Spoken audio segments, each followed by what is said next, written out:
Hello, and welcome to Day by Day True Crime Stories, the podcast where we explore a different crime or justice milestone from this day in history. I'm your host, Kona Gallagher, and today is March 10th. On this day in 2009, a man named Michael Kenneth McClendon went on a shooting rampage across 3 towns, leaving 10 people dead, including several of his own family members.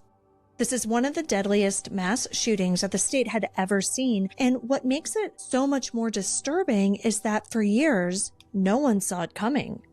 McClendon wasn't a known troublemaker. He had no criminal history, no violent past, just a life filled with setbacks, disappointments, and deep resentment. Today, we'll talk about how someone goes from living a quiet life to carrying out an act of such extreme violence. Let's get started.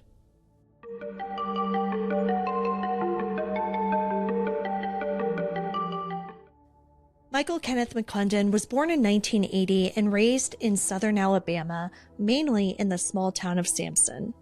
His early years weren't particularly eventful, but when his parents divorced, it left a lasting impact on him.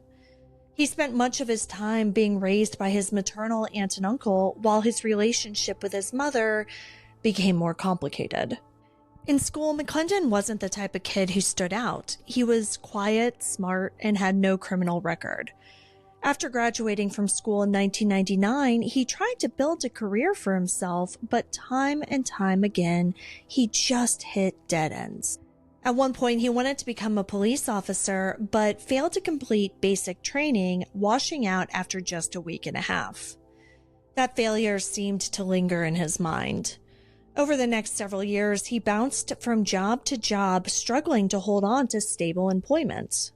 His resume included time at Reliable Products, a metal manufacturing plant, and later a poultry processing plant, where he and his mother ended up filing a lawsuit against their employer along with several other workers. His most recent job was at Kelly Foods, a sausage factory in Elba, where he was a team leader and was generally well liked. But just a few days before the shootings, he abruptly quit, something that had left his coworkers confused. McClendon wasn't just dealing with career frustrations. He was also deeply resentful toward his family. He believed he wasn't getting enough support from the rest of his relatives, and his anger about that had been building for some time. When investigators searched his home after the shooting, they found a handwritten list of people and companies that he believed had wronged him.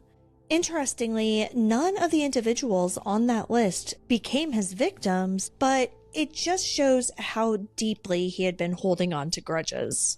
They also found something even more chilling. McClendon had been stockpiling weapons and ammunition. He had multiple firearms and hundreds of rounds of ammo. He even had military survival gear. And in a haunting final note, he wrote that he had already killed his mother and planned to kill himself once his rampage was over. On the afternoon of March 10th, 2009, McClendon finally snapped. The violence started in his mother's home in Kinston, where he shot and killed her along with their 3 dogs. Then he set the house on fire before getting into his car and driving towards Sampson, where his extended family lived. When he arrived at his uncle's house, he walked up to the porch and opened fire. His uncle's 2 cousins, a neighbor, and an 18-month-old baby were all shot and killed instantly. His aunt survived because she had been inside of the house at the time. The neighbor's 4-month-old daughter was also shot, but miraculously survived. McClendon then drove to his grandmother's house and shot her too. After that, he got back into his car and started firing shots at random people on the streets of Sampson. He shot a woman outside of a gas station, gunned down a driver passing by, and killed a young man who had tried to run for cover. As police were still trying to make sense of what was happening, McClendon sped off toward Geneva, shooting random cars and pedestrians along the way. The high-speed chase ended at Reliable Medical Products, the factory where he had worked years earlier. Once inside, McClendon exchanged gunfire with officers, firing more than 30 rounds. Then, as law enforcement closed in, he turned the gun on himself, bringing his rampage to an end. By the time it was over, 10 people were dead, including his own mother, his grandmother, his uncle, his cousins, and an 18-month-old baby. For the people of Sampson and Geneva, it was incomprehensible. These were small, tight-knit towns, the kind where everyone knows each other. And in just one afternoon, families were torn apart in one of the worst mass shootings the state had ever seen. Survivors were left to grapple with unanswered questions. How did no one see this coming? And could anything have been done to stop it? Psychologists who have studied the case pointed to severe depression as a likely factor. McClendon had never sought treatment, never expressed his anger outwardly, but he internalized every single setback.